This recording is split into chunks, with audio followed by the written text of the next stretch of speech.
చోడే పట్టాభిరాం విశాఖ జిల్లా టీడీపీ అధ్యక్షులు పేదలకు ఉన్నత విద్యను అందిస్తున్న ప్రపంచవ్యాప్తంగా పేరు పొందిన గీతం విశ్వవిద్యాలయ అంశం మీద వైసీపీ పక్షం అక్కసు వెలగక్కుతుందని విశాఖ పార్లమెంట్ టీడీపీ అధ్యక్షుడు చోడే పట్టాభిరాం ఆగ్రహం వ్యక్తం చేశారు.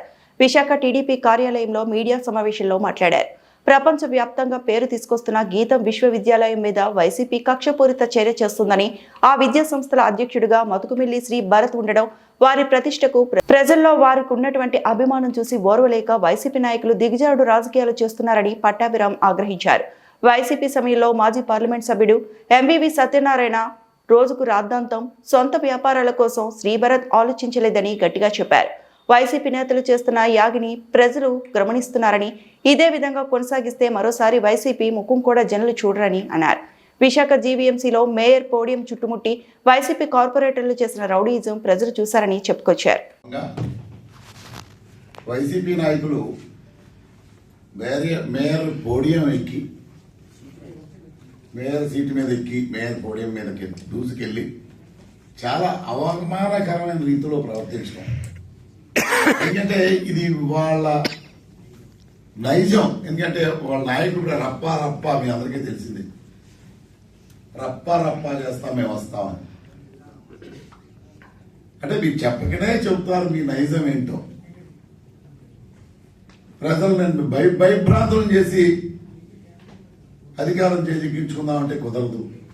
రౌడీజంగా ఒక పద్ధతి లేకుండా కౌన్సిల్లో వ్యవహరించాల్సిన తీరు కూడా మీకు తెలవదంటే చాలా సిగ్గుపడుతున్నాం మీలాంటి వాళ్ళని. దీనికి ప్రతిగా ఒక్కటే చెబుతున్నాం, ఖచ్చితంగా మాకు అంతకంటే ఎక్కువ దమ్ముంది, మేము చేయగలం. కానీ మేము మీలా ప్రవర్తించం. అది మా ఉందాతనం. ప్రజలందరూ గమనిస్తా ఉన్నారు. దీనికి పర్యవసానం అనుభవిస్తారు. వచ్చే కౌన్సిల్లో మీ ఒక్క సభ్యుడు కూడా గెలవరు ఇలా మీరు ప్రవర్తిస్తే. టేక్ కేర్, గుర్తుపెట్టుకోండి అని హెచ్చరిస్తా ఉన్నాం. నేను ఇందాక చెప్పాను మీకు. యాక్చువల్గా అక్కడ ఒక మచ్చలేని వ్యక్తి మీద ఏదో రకంగా బురద చల్లాలి. ఇందాక ఇప్పుడు సోదరుడు చెప్పాడు, ఆక్రోషం, బాధ ఏంటంటే ఆయన సీనియర్ మంత్రివర్యుడు, ఒకనొకడైనా ముఖ్యమంత్రి కూడా పోటీ పడిన వ్యక్తి మచ్చ తెచ్చాడు గారు. అలాంటి వ్యక్తి భార్య ఎక్స్ఎంపీ అయినట్టు ఆవిడ ఇక్కడ పోటీ చేస్తే అత్యంత దారుణంగా అవమానకరమైన రీతిలో ఓడిపోయారు. నాకు తెలిసి రాష్ట్రంలోనే హైయెస్ట్ మెజార్టీ ఎక్కడ వచ్చిందంటే విశాఖపట్నం